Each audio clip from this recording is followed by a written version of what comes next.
the Roman Empire wasn't murdered in a day.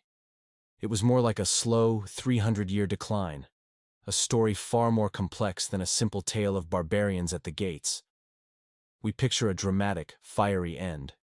But that's just the final scene of a much longer, stranger story. While invading armies and political chaos were definitely part of the picture, some of the most dangerous enemies were the ones you couldn't see.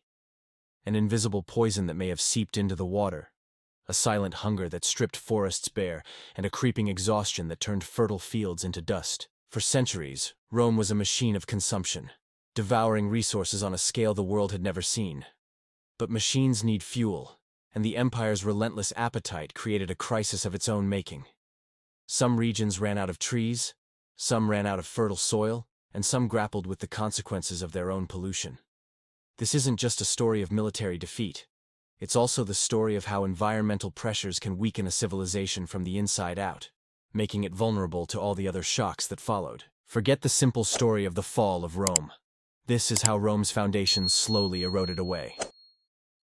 Chapter 1. The Illusion of Eternal Rome. To understand how it all went wrong, you first have to appreciate how spectacularly it all went right. Picture Rome at its peak, during the 2nd century AD. This wasn't just a kingdom. It was, for all intents and purposes, the world.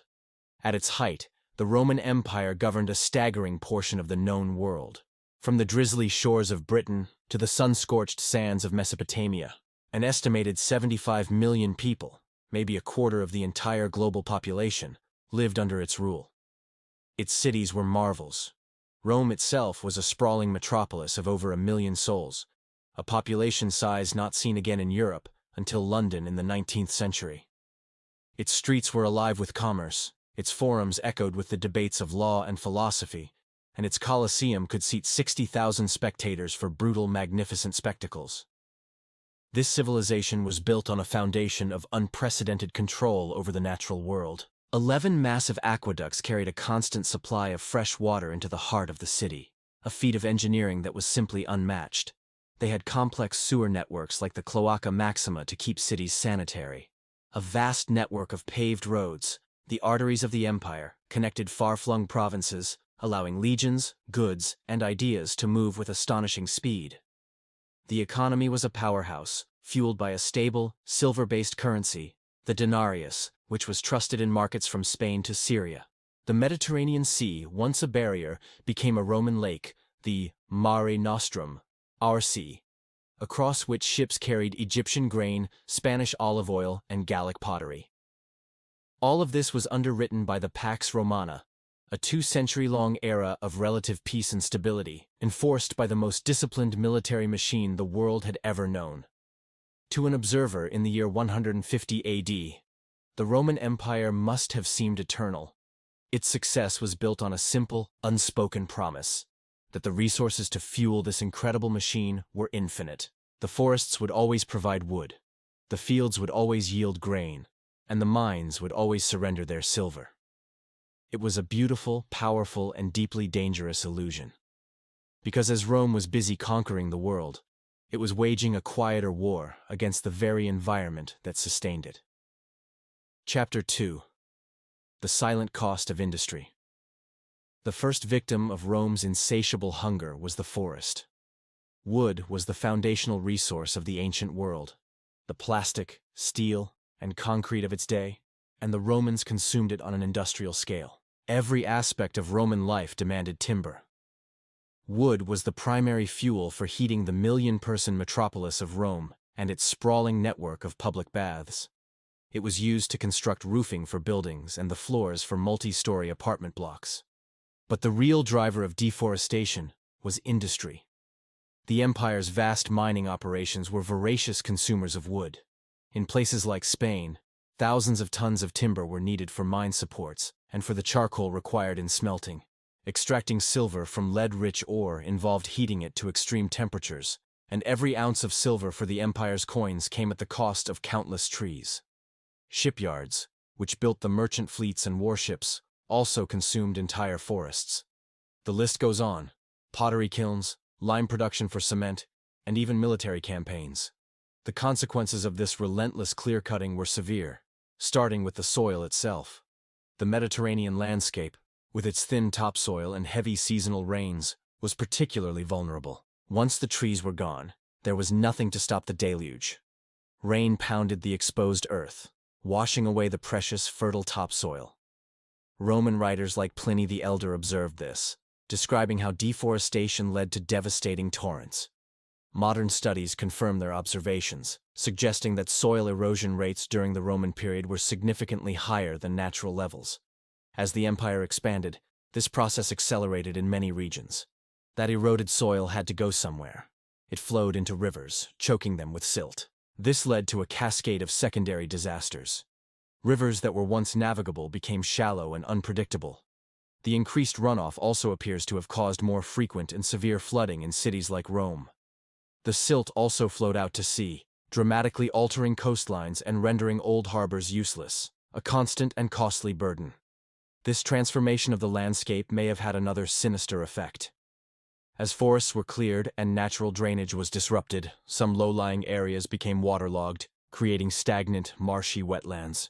These new marshes, like the infamous Pontine marshes southeast of Rome, became ideal breeding grounds for mosquitoes, which carried malaria.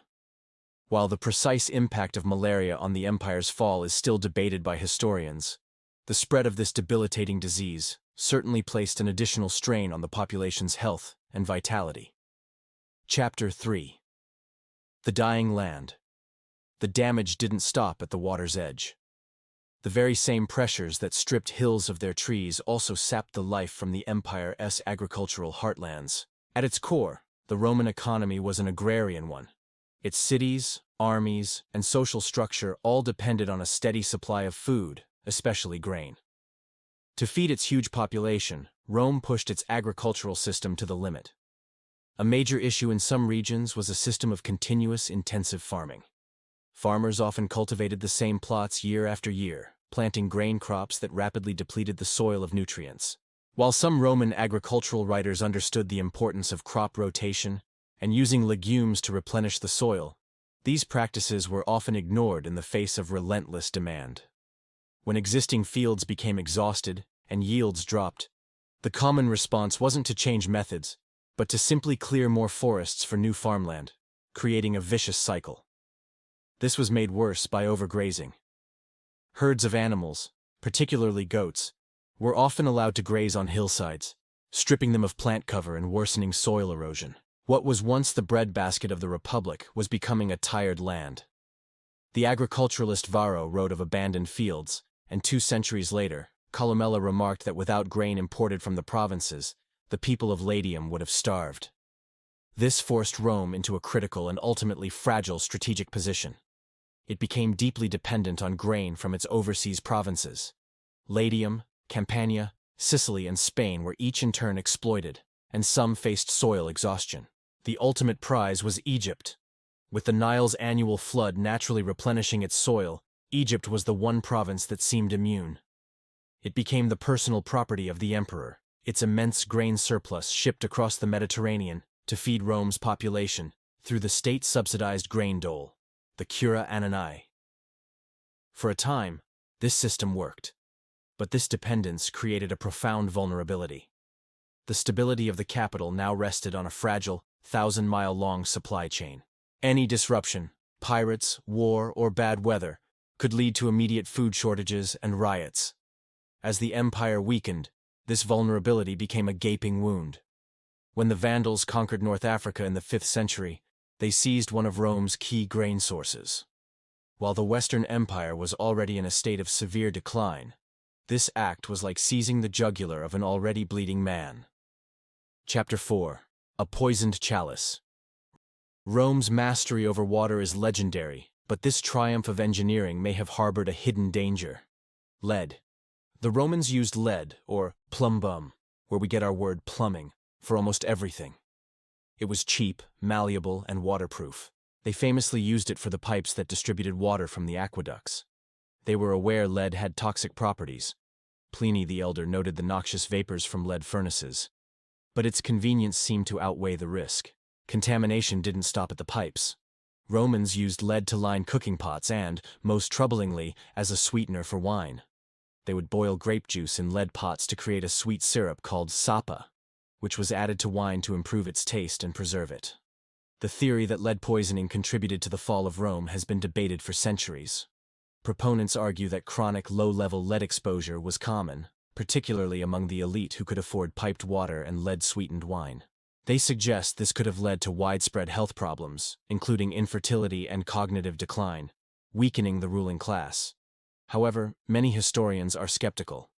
They argue that the water in Roman aqueducts was often hard, meaning lead pipes would have quickly become coated with limescale, reducing how much lead leached into the water.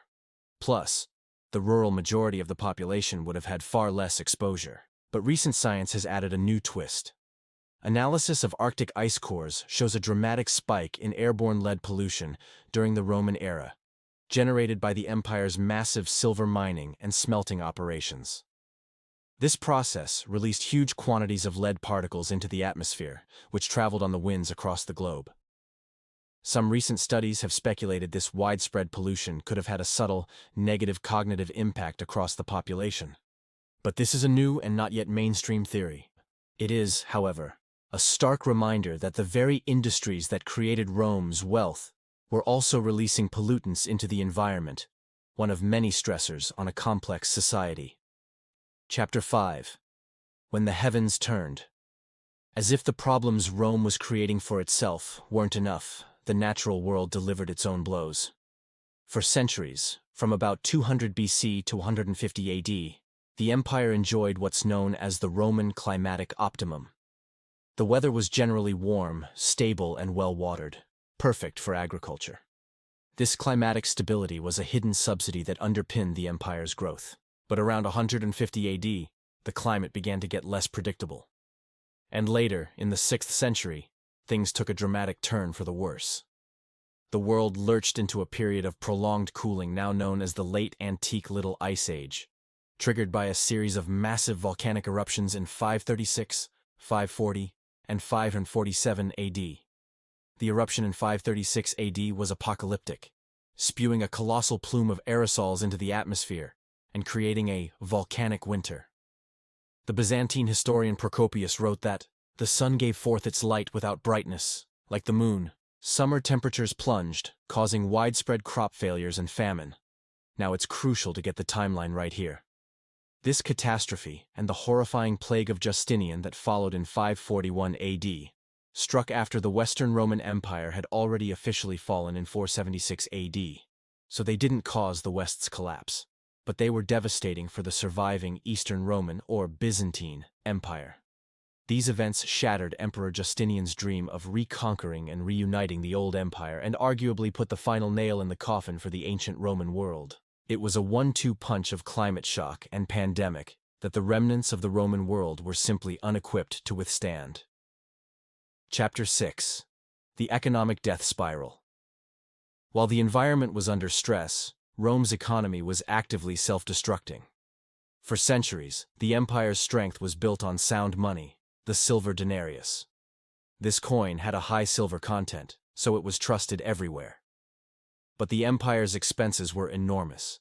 Maintaining a massive army, funding public works, and providing subsidized grain all came at a tremendous cost. When the empire stopped expanding, the flow of new wealth from conquered lands slowed to a trickle, but the expenses didn't.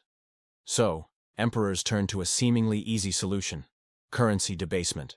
They started reducing the amount of silver in their coins, mixing it with cheaper metals like copper, while forcing everyone to accept the new coins at the old value. It started with Emperor Nero, but it soon spiraled out of control. By the crisis of the 3rd century, a 50-year period of civil war and invasion, the debasement became frantic. Emperors needed to pay their soldiers, and this was the quickest way. A new coin, the Antoninianus, was introduced, supposedly worth 2 denarii but containing far less silver. By around 265 AD, some coins contained as little as 0.5% to 2% silver, little more than a bronze coin with a thin silver wash. The consequences were catastrophic, unleashing hyperinflation. People lost all trust in the currency. Prices for everyday goods skyrocketed. Citizens hoarded older, purer coins or just resorted to barter. This economic chaos shattered the unified imperial economy. It destroyed the savings of ordinary people and crippled the state's ability to collect taxes. Intended to solve the state's financial problems, debasement created a vicious feedback loop that tore the economy apart. Chapter 7. The Unraveling. These were not separate crises. The environmental stress, the agricultural struggles, the political chaos, and the economic death spiral were all deeply interconnected. They wove together to form the perfect storm that unraveled the Roman world. Think of it as a domino effect. Regional deforestation led to soil erosion and lower crop yields. Lower yields meant less food and less tax revenue, making the state weaker. A weaker state struggled to maintain infrastructure or fund its army. Financial desperation then led emperors to debase the currency, which triggered hyperinflation that shattered trade. This breakdown of trade was devastating for an empire that depended on grain from North Africa to feed its capital. An empire that was once a single integrated economic zone began to fragment into self-sufficient regions, causing a dramatic decline in overall wealth and complexity. It was into this hollowed-out, fragile empire that waves of migrating peoples like the Goths and Vandals arrived in the 4th and 5th centuries. These migrations weren't the sole cause of Rome's fall, but more a symptom of its advanced decay. The empire they encountered was a shadow of its former self, weakened by disease, crippled by a dysfunctional economy, and struggling to feed its own people. The empire had lost its resilience. It no longer had the economic or demographic reserves to absorb the shocks of invasion, climate instability, or internal rebellion. The complex system that had been its greatest strength became its greatest weakness. The fall of the Western Roman Empire in 476 AD wasn't a single event, but the final outcome of a long, slow unraveling. The so-called barbarians didn't push over a mighty fortress. They walked through the gates of a house that was already collapsing from the inside out. Conclusion. The story of Rome's fall is often told as an epic of clashing armies and scheming emperors. But the deeper story is written in the soil, the ice, and the silent stones.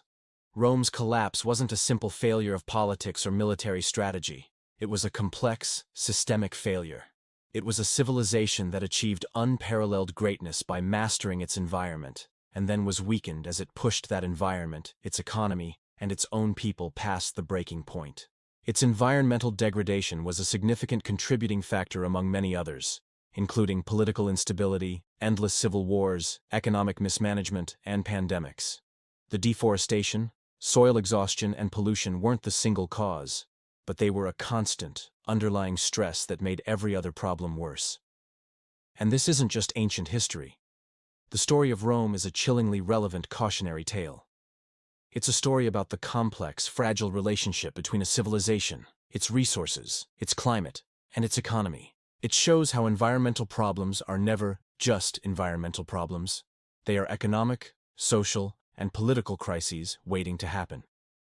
The challenges Rome faced, resource depletion, pandemics, and the destabilizing effects of a changing climate, are echoes of the challenges we face today, only on a vastly larger, planetary scale.